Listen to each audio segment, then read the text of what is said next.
धर्मांतरण मामले में एक और बड़ा पर्दाफाश यहां से भी हुआ है। यूपी के गोंडा में भी छांगुर का रैकेट एक्टिव था। सामने आई पीड़ित लड़की ने यह बड़ा दावा किया है। फैजान ने अक्षय बनकर फंसाया और बाद में धर्म बदलवाने के लिए कहने लगा। फैजान ने गोंडा में छांगुर से मिलवाया, ये एक पीड़िता ने बताया है। तो कितना बड़ा धोखा है ये, जहां पर नाम बदलकर अपना धर्म गलत बताकर लड़कियों को इस रैकेट में फंसाने की कोशिश की गई है।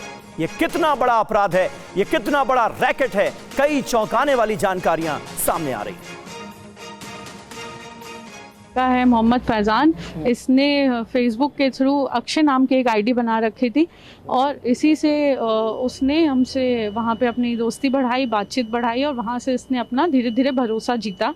और उसी टाइम इसने जो अपने परिवार का भी जो आईडी वगैरह दिखाया था और जो इसकी बहन से मिलवाया था वो भी सब हिंदू ही था।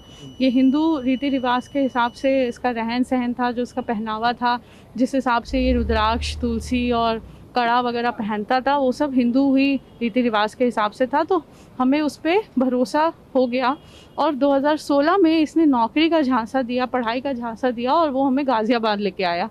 यहाँ पे कई साल तक वो मेरे साथ उसने हमें रखा और यहाँ पे वो मेरे साथ मेरी इच्छा के विरुद्ध कई बार उसने शारीरिक संबंध बनाए और ये हमें शादी का झांसा देता रहता था शुरुआत में। फैज़ान ने अपने माँ और बहन के साथ मिलके हमें गोंडा लेके गए और वहाँ पे इन्होंने मेरे ऊपर इस्लाम धर्म को अपनाने का दबाव बनाया। वहाँ पे मेरे साथ शोषण किया और इन्होंने हमें तरह तरीके की इस्लामिक चीज़ें।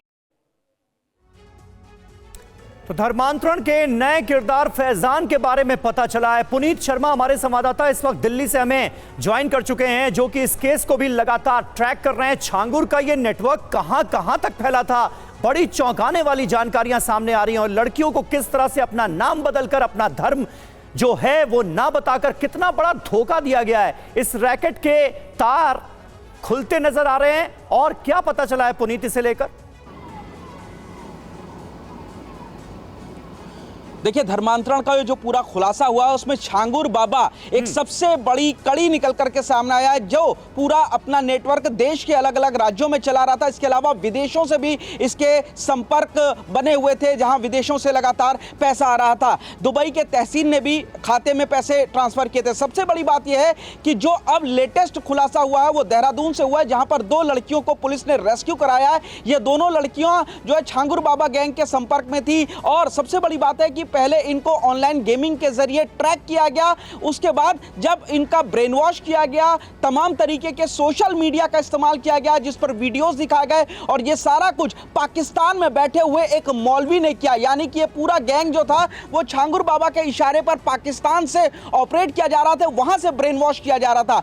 और लड़कियों को ब्रेन वॉश करने के बाद, धर्म परिवर्तन कराने के बाद उनको एक नया टारगेट दिया जाता था कि वो जो दूसरी लड़कियां हैं उनको भी धर्म परिवर्तन कराएं, उनका भी ब्रेन वॉश करें, यानी कि ये अपने शिकार के जरिए और दूसरे शिकार करता था। सबसे बड़ी बात यह है कि ऑनलाइन गेमिंग जिस पर कि तमाम लोग अब एक्टिव रहते हैं, उन गेमिंग का सहारा लिया जाता है। लूडो के जरिए बरेली की रहने वाली एक लड़की को फंसाया गया था और उसके बाद जो कि पढ़ने के लिए देहरादून आई थी और जब देखा कि देहरादून में कड़े नियम कानून है तो उसको 3 बार दिल्ली भी भेजा गया था, धर्म परिवर्तन कराया और कुछ मुस्लिम युवकों से शादी कराने की तैयारी थी। कुल मिलाकर मामला सामने आ रहा है और न जाने ये पूरा का पूरा रैकेट कब से चल रहा था, कितने सालों से चल रहा था और इसके बारे में किसी को भनक तक नहीं लगी। ये अपने आप में बड़ी चौंकाने वाली बात है। शुक्रिया आपका इस जानकारी के लिए।